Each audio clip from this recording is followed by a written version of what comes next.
काही नात्यांना नाव नसतं, पण त्यांचं अस्तित्व असतं. ते कायमच हृदयात कोरलेलं असतं. कधी आईच्या प्रेमात, कधी मैत्रीच्या काळजीत, तर कधी एखाद्या अशा व्यक्तीत जिला आपण गृहीत धरलेलं असतं.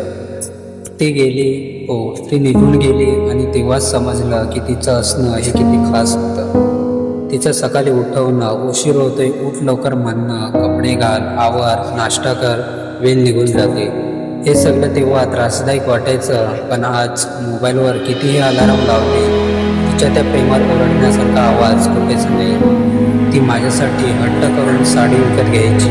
मी नाही घेत, तुला आवडली म्हणून घेतली असं म्हणायची. आणि मग स्वतः तीच साडी 5 वेळा घालायची. तेव्हा हसायचो. आज आठवतंय आणि डोळे भरून येत आहेत. तिचं प्रेम, तिचा राग, तिचं अजून थोडं जेवढे, तिचं आपण बरोबर आहोत ना, हे सगळं आता आठवणींमध्ये जपून ठेवलंय.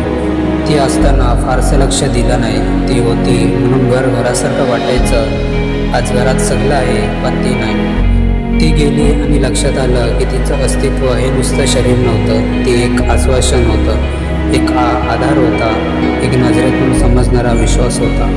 ती नसेल तरीही ती आहे. कधी भिंतीवरच्या फोटोतून पाहते, कधी स्वयंपाकघरातल्या वासातून भेटते, कधी एकटी झोपताना अंगावर ओढलेली चादर सांगते, मी आजही आहे, फक्त तुझ्या दुसऱ्या रूपात.